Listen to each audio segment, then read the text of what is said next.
Em nome do Senhor Jesus. Amém. Amém. Amém, paizão. Glória a Deus, pastor. Glória a Deus. Glória a Deus. Amém. Que bênção. Glória a Deus. Ontem ainda eu conversava alguns assuntos aqui com alguns queridos e estávamos assim, bem animados em resolver algumas coisas, em definir algumas questões. Eu quero compartilhar com os irmãos aí de Raul Soares, com aqueles que estão conectados conosco, algumas coisas legais aqui, pastor Whindersson, sobre o nosso desempenho. Eu lembro que eu fiz uma ministração aqui na Concentração Regional de Aliançados sobre desempenho.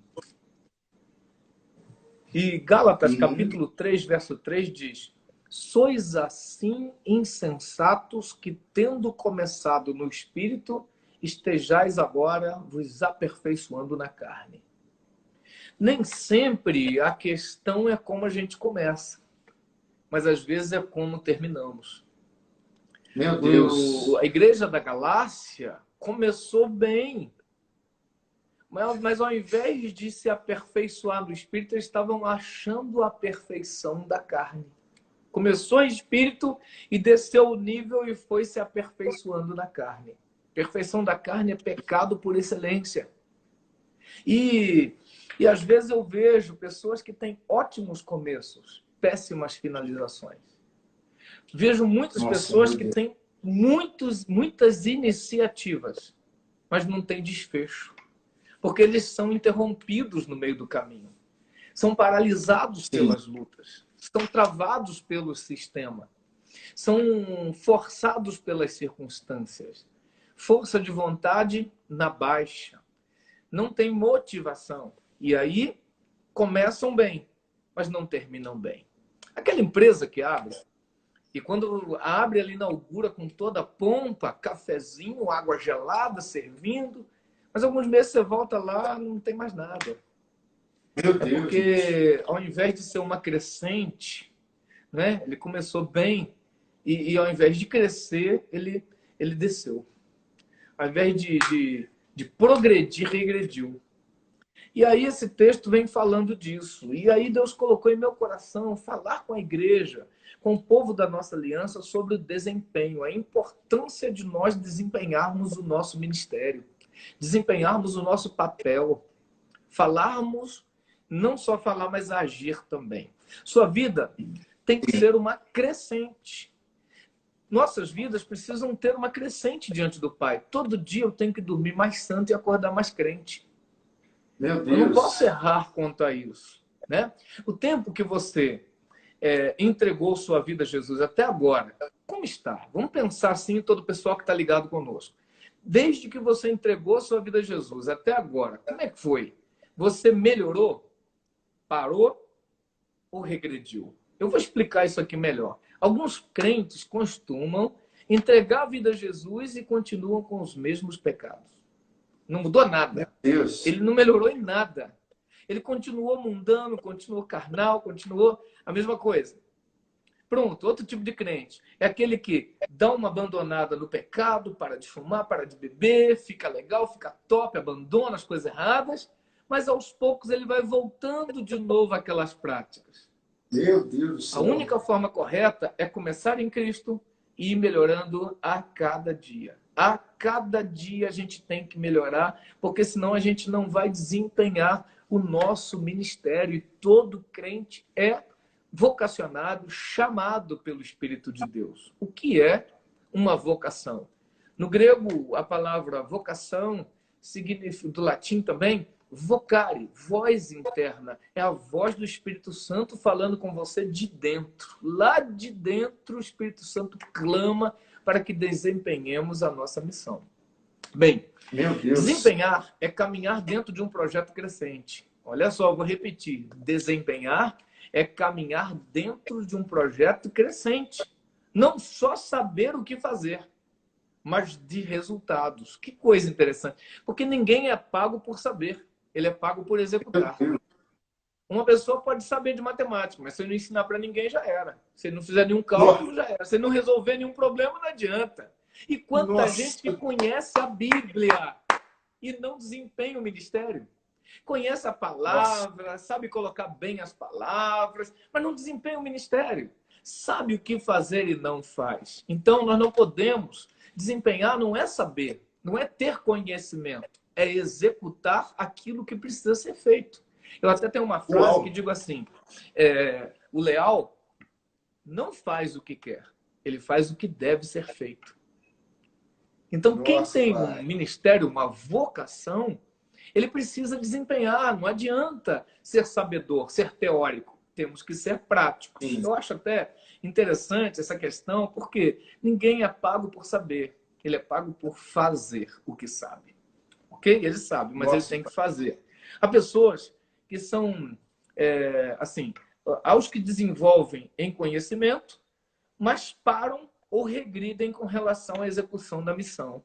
Olha quanta gente tem voz, tem talento, escondendo o talento. A Bíblia fala sobre isso.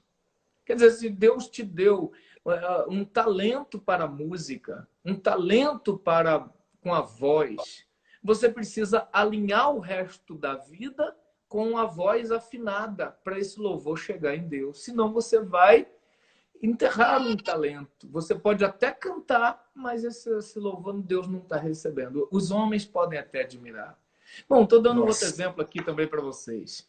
Uma pessoa pode ser um bom conhecedor da Bíblia. Alguns dizem assim, puxa, fulano conhece tanto a Bíblia. Só não executa.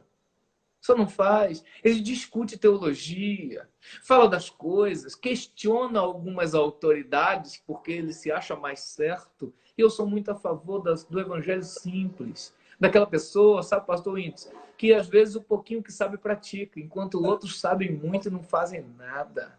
Eu sou muito a favor desse. Muito a favor, sabe, desse negócio. Olha só. Não podemos permitir que as situações à nossa volta determinem o nosso nível de desempenho. É interessante porque se a gente for olhar o entorno, a gente vai arrumar um monte de desculpas para não desempenhar aquilo que nós devemos fazer. Meu Deus, a tarefa pode ser a mesma para várias pessoas. Contudo, os dotados de desempenho realizarão tudo com mais excelência. Uma vez eu lembro que, falando sobre José, eu lembrei quando eu capinava, né? Lá no meu avô me ensinou a capinar. E ele marcava um corredorzinho para ele e para mim. O dele é o dele, o meu é o meu. E ele ia capinando, era um menino, tinha 10 até 12 anos. E ele ia capinando, ele acabava mais rápido, né? Ele tinha 50 e tantos anos, 60 anos. Então ele capinava mais rápido e eu aprendendo. Mas aquele compromisso era o meu. Eu ia na minha velocidade, mas era meu. E ele queria falar, não, deixa eu acabar. Porque era o meu desempenho, eu tinha que desempenhar aquilo. Então era um espaço que eu tinha que fazer. Então o detalhe é que às vezes a mesma tarefa ela pode ser dada a duas pessoas. Uma executa 100%, a outra às vezes 20%. Por falar nisso, gente, igreja linda, olha só que coisa maravilhosa. Foi feita uma pesquisa há uns anos atrás, quando eu estava no seminário, coisa à toa lá atrás. E essa pesquisa provou que dos 100% do trabalho da igreja, ele é feito por 20% dos seus membros. Nossa! De tudo que tem sido executado na igreja, é feito por 20% dos seus membros. E os outros 80% divide os outros 20% que sobraram. Isso significa que tem muita gente que não está desempenhando seu papel. Se todos nós fizéssemos, a igreja estaria bem mais forte. Então, essa palavra que Deus me deu agora, ela é exatamente para a gente poder botar a mão no arado. Lançar a mão do arado e não olhar para trás. Olha, não olha as circunstâncias de volta. Como você se comporta quando não está num dos seus melhores dias? Vamos pensar nisso aqui. Você não está nos seus melhores dias. Hoje eu não estou bem, eu não quero ir para a igreja, eu não quero fazer isso, eu não quero ir lá. Legal, né? A igreja é um serviço que você vai e alguns podem até não se sentir muito cobrado, mas quem é crente sente falta. Como eu estou sentindo falta do culto, gente. Agora, vamos pensar que você acordou com a mesma indisposição. Você vai trabalhar mesmo assim? Ou você falta o trabalho? Vamos imaginar uma professora. Ela tem que estar lá para cumprir cobrir a carga horária dela, ou um médico, uma enfermeira, né? Ou uma atendente no supermercado, uma caixa de supermercado. Nos dias normais, não de quarentena, mas você acordou indisposto. Você pode simplesmente deixar de ir? Não, por quê? Porque é compromisso. Às vezes, com as coisas de Deus, a gente age como se elas fossem descartáveis. E usando a palavra da atualidade, como se não fossem essenciais. Contudo, Meu Deus. olha que coisa linda. A sua Bíblia diz em Mateus 6,33: buscai, pois, em primeiro lugar o reino de Deus e a sua justiça. As demais coisas serão acrescentadas. Então, em primeiro lugar, o reino de Deus. Isso é importante, gente. Isso é lindo. Olha meu povo entrando aí, ó. Esses leis dos Estados Unidos, a Pracinha. Ai, que gente linda, né? Vamos lá, gente. Vamos lá. Campeões não se permitem abater por qualquer coisa. Não se permitem. Porque eu tenho um desempenho, eu tenho uma missão. Um homem bem-sucedido do Brasil é o Silvio Santos. Pastor Whindersson, povo que nos ouve, olha que coisa, irmãos, queridos. O Silvio Santos é muito bem-sucedido. Você já viu ele gripado no programa dele? Reclamando de gripe? Nossa. Todos os domingos, ininterruptamente, por 29 anos, ele esteve na televisão. E eu sempre perguntava, ele não fica gripado? Ele não fica gripado? Fica! E até ficou. Mas ele só interrompeu e deixou gravado o seu programa depois de 29 anos ininterruptos, porque ele tinha um desempenho a cumprir. Quem sabe o que tem que fazer não dá desculpa para não fazer, acha o pretexto para executar. Isso é Meu lindo. pai! Isso é lindo, nós precisamos entender isso. Vamos lá. O que realmente é desempenho, gente? Cumprimento de obrigação ou tarefa. O dicionário também diz que desempenhar é executar. Outro pensamento do dicionário é o grau de eficiência no cumprimento de determinada missão. Mas o termo que eu mais gosto do dicionário para o desempenho significa resgate do empenho. É muito lindo. Nossa. Por quê? Porque desempenhar é eu lembrar de onde caí e ir lá buscar o meu empenho de volta. É resgatar o meu empenho. É onde ficou, onde eu esqueci, onde eu deixei o meu empenho. É voltar lá e buscar ele. Isso significa desempenho segundo o dicionário. O resgate do empenho. Agora, pastor Whindersson, olha que coisa só. Eu estou indo aqui porque o Instagram de vez em quando corta os negócios, né? Às vezes o tempo vai dar. Vamos lá. Então, o primeiro ponto é o que é realmente o que significa desempenho? É o resgate do empenho, ou grau de eficiência no cumprimento de determinada função. Agora, segundo ponto. Resgatando o empenho. Vamos lá. Compromisso, obrigação, dedicação, esforço. Eu preciso ter compromisso, dedicação, obrigação, esforço. Se eu tenho essas coisas, executarei a missão. Eu vou me esforçar, Hoje à noite, por exemplo, eu vou falar que na minha live às 9 horas da noite, eu vou estar falando o seguinte: a sua conquista está lhe esperando. Eu acho interessante isso porque conquista não vem ao nosso encontro. É a gente que tem que ir lá buscar a conquista. Eu tenho que ter um deslocamento para poder conquistar. É preciso um esforço da minha parte na direção do objeto a ser conquistado, não é? Da conquista. E ela está me esperando, mas ela precisa de um conquistador. É a princesa que precisa do príncipe para salvá-la, não é? É o cativo que precisa do redentor. Não é o pecador que precisa do salvador. Somos nós que precisamos do sangue. Então, a sua conquista precisa de uma locomoção sua. Olha só, uma pessoa empenhada não deixa obras inacabadas. Por quê? Porque o desempenho é um processo. E o processo não pode ser interrompido pelos problemas, pelas dificuldades. Quantas pessoas entendem que a dificuldade não permitiu e tudo. Mas, nossa Deus. Vamos. Vou colocar isso mais para frente. O problema é que alguns perdem o empenho em algum lugar e tem que buscar isso. Senão ele fica lá atrás. Então será preciso buscá-lo até achar. Lucas, no capítulo 15, é o capítulo dos perdidos. Olha só, gente linda. Teve a dracma perdida, teve a ovelha perdida e o filho pródigo que voltou. Então, houve festa, porque quando a dracma se perdeu, a mulher pegou os vizinhos, varreu tudo até achar, fez uma festa. Não é? Quando a ovelha foi buscada, buscou ela e muita alegria. Quando o filho Sim. voltou, também teve festa. É um Meu Deus. resgate. Então é preciso buscar o que se perdeu. Se você perdeu o seu empenho, vá buscar. Mas se você está perdido numa missão, o ser humano é o único que não pode ser buscado. Meu Deus Segura. do céu. A moeda não tem sentimentos, precisa ser buscada. A ovelha é um bicho, ela não tem entendimento, precisa ser buscado. O homem, o pai ficava no horizonte esperando o dinheiro vai acabar e ele vai voltar. Vai acabar Nossa. e ele vai voltar. E aí, quer dizer, não deu outra. Interessante é que eu preciso entender que se eu estou perdido com relação ao meu chamado, eu preciso voltar. E eu quero apelar para você agora, volta logo. Volta a fazer a vontade de Deus, volta para a casa do Pai, volta logo. Porque você não é Nossa. bicho e nem coisa, você é gente. Ok? O Deus do interessante, céu. pastor Whindersson, que Deus me falou dentro de Lucas capítulo 15, é que o filho pródigo, as pessoas confundem, né? A palavra pródigo não significa o filho que voltou, o filho arrependido, porque eu vejo alguns pregadores pregando, parece que eles estão mencionando isso, né? Eu sou um pródigo e tudo. Só que a palavra pródigo vem de gastador, esbanjador. Era o filho Nossa. gastador. Ai, meu pai. Filho esbanjador. Ele matou o pai quando ele disse, pai, me dá minha parte, porque herança o pai só dá quando está na véspera da morte. Ele quis dizer, para mim o senhor morreu.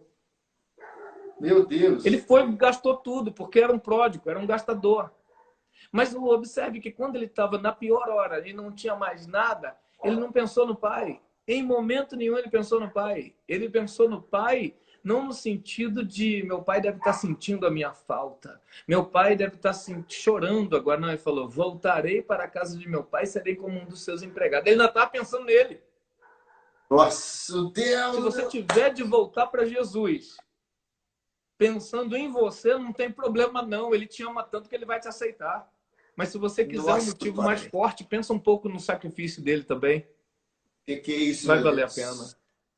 Meu Vai valer a Deus. pena. Meu Deus. Terceiro ponto, são 4 aqui, 5 pontos. Talvez não dê tempo de tudo, tá, pastor? Vai controlando aí, porque eu vou entregando aqui a parada. Não, paizão. Não, meu Deus do céu. Deixa Deus usar. Vamos lá. Não comprometa o resultado. Quem desenvolve desempenho não compromete o resultado.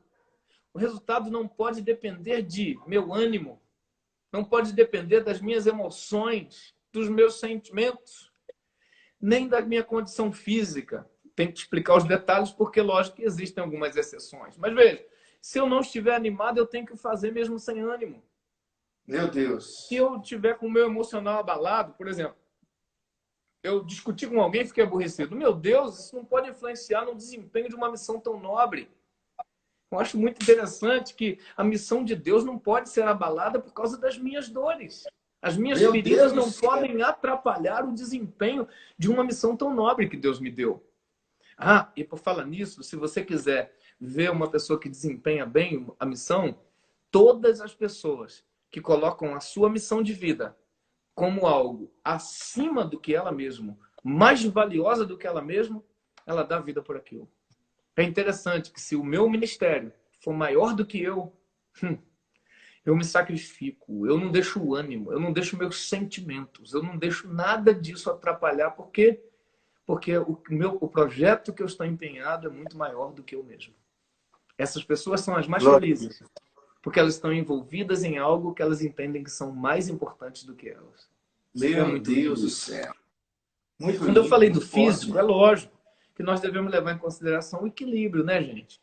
Mas às vezes a pessoa está com uma dorzinha de cabeça à toa e fala, não vou fazer hoje não, né? Eu tenho fulano me esperando para uma oração, ou para mim, estou com uma dorzinha de cabeça. Aí chega alguém, cara, me ajuda ali, tem que fazer uma mudança. Ele carrega a geladeira nas costas. Então é prova de que aquilo dali era uma coisa simples. Então eu não posso, lógico, salvando os equilíbrios, deixar que um abatimento físico comprometa o desempenho de uma missão tão nobre. Não é verdade? Agora, 4º ponto. Esse aqui é interessante, pastor Whindersson. Cuidado com a sabotagem. Olha que lindo. Sabotadores externos. Situações e pessoas que podem me atrapalhar no cumprimento do que devo fazer. São sabotadores externos. Esses sabotadores podem se apresentar no caminho comprometendo o desempenho. Isso é o quê? Porque as pessoas só dão o que têm. E às vezes o que a pessoa tem será uma sabotagem para um projeto que eu tenho que executar. A minha missão é nobre, mas o outro não tem. E às vezes ele está querendo me levar para lá. Vamos botar aqui, rapaz adolescente. Ele pode agora falar, agora eu vou para a igreja, mas o primo dele trouxe a namorada e a amiga da namorada. E a amiga da namorada fala assim, olha, eu gostei dele, vamos para outro lugar. Mas ele tem que ir para a casa do Senhor, ele tem que se dedicar. E aquilo ali pode comprometer o desempenho dele. É um exemplo simples, mas compromete o desempenho.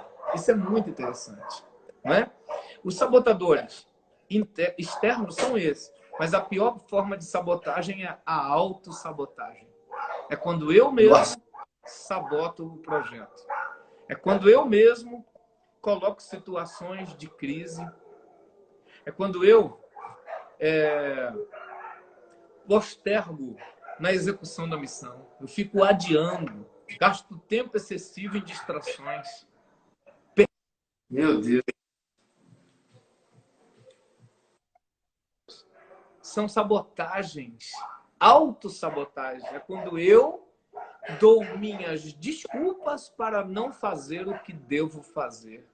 Isso aí é muito interessante. E aí nós precisamos tomar Meu Deus. esses cuidados com a questão da sabotagem e da autossabotagem. Não é verdade? Bem, agora, tem 3 grandes inimigos do desempenho. Eu vou terminar com essa parte, tem a quinta aqui, mas eu vou deixar. 3 grandes inimigos do desempenho. Primeiro, a ignorância. Segundo, a incompetência. Terceiro, a indiferença. Esses 3 grandes inimigos, a gente precisa atentar para ele, por quê? Ignorância é o que não sabe. E não saber não justifica. Quem não sabe, aprende. Não é verdade? Sim. O apóstolo Tiago disse assim, que aquele, pois, que sabe que deve fazer o bem e não faz, comete pecado. Não é o que sabe fazer o bem, é o que sabe que deve fazer o bem. Então, ele não sabe como fazer, mas ele sabe que deve fazer, então aprenda a fazer e execute. Então, a ignorância é um inimigo do desempenho. Eu não sei. Gente, busca conhecimento. Segundo, a incompetência é o que sabe, mas não se especifica. Ele sabe, mas é meia boca. É o pedreiro meia colher. É o pastor que não lê a Bíblia. É o crente que não sabe da salvação. Meu Deus. Sabe? É o funcionário que fica ali para botar as coisas dentro da sacola para entregar para o cliente e deixa as coisas de fora. Sabe? É aquela cozinheira que deixa o arroz queimar todo dia. Nosso Pai. Então, incompetência é saber, mas não se especificar. Gente, nós temos que ser especialista em algo. Você tem que ser, você que nos ouve, tem que ser fino em alguma coisa. Você não vai ser fino em tudo, mas em alguma coisa você precisa ser. Ok? E o terceiro inimigo é a indiferença. Esse é o pior de todos. É aquele que sabe, é capaz e mesmo assim não se move para o que deve ser feito. Isso aqui é terrível. Por quê? Porque ele sabe, é especialista, mas é frio, insensível e não executa a missão. Meu Deus. São os 3 inimigos. Se você se enquadra em um desses, volta e desempenha. E quando acabar a quarentena, já esteja desempenhando o seu ministério. Esteja fazendo o que você tem que fazer. Seja bom em algo. Seja referência para alguém ou para um povo em uma questão. Isso será fundamental. Amém? Meu Deus Ô, pastor do céu. eu queria compartilhar essas coisas aí, ó. Nossa Deus, velho. Meu Deus, pai. Meu Deus, tô até sem fala do lado de cá, ué. Lindo Nossa, demais. Deus. Muito forte. É sempre muito bom ouvir o Senhor. Muito bom, Obrigado, Paizão. obrigado. Muito bom mesmo. Glória a Deus, né? É muito Maravilhado de impactante. poder aqui compartilhar com alguns irmãos essas riquezas. Amém. Obrigado, porque a vida do Senhor é uma inspiração para mim. A vida do Senhor me desafia a ser uma pessoa melhor. Eu olho para o Senhor e eu falo, Senhor, tenho que melhorar. Obrigado, paizão. Eu agradeço, tá? Agradeço muito. Vou deixar você com o seu povo, então. Pode ser? Pode. Ah, o senhor quer falar do nosso evento agora, do Aliançado, em setembro? Ou sim, dia 11, 12 e 13, gente, de setembro, nós teremos o nosso primeiro encontro nacional dos aliançados. Se alguém puder colocar aqui para mim, www.portalaliancados.com.br, tá? Se puder colocar aí, Agora. é um link que você vai poder entrar e saber os detalhes. Lá tem telefone para contato, tem todos os detalhes e você já pode fazer inscrição. Será em setembro, nós colocamos para lá porque... Hein? www. portalaliancados.com.br.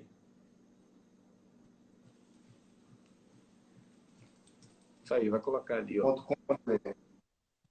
Isso. Olha aí, já está aí, o Fábio Júnior colocou. portalaliancados.com.br. O pastor Inês também colocou aqui para a Igreja Batista Missionária Raul Soares. Pronto, gente, você entra ali no site e você já pode fazer a inscrição. Agora eu vou dar alguns detalhes. Serão 3 dias. Sexta-feira a partir das 18 horas, sábado o dia todo e domingo até meio-dia. O local será em Contagem, no sítio Águas Cantantes. Inclusive no site tem algumas fotos e no vídeo vai ter algumas fotos do local também. Esse encontro é um encontro de algo que a gente jamais fez em todo esse tempo de aliançados por todo o Brasil. Será algo realmente inovador. E eu estou assim convocando os pastores que são da minha aliança para que tenham pelo menos parte, se não toda a sua liderança junto, para poder desenvolver um trabalho lindo na sua igreja local e na sua região. Tá bom? Então, conto com o pessoal de Martins Soares. Lembrando que as 100 primeiras inscrições têm uns bônus de valor mais barato e lá o valor de uma diária do hotel. Você já vai ter hospedagem para os 3 dias, alimentação de café da manhã, almoço e janta, café da tarde também, café da manhã, almoço, café da tarde e janta. E ainda o kit, e esses primeiros 100 inscritos terão mais 2 bônus. Vão receber um e-book do Aliançados e ainda terão direito a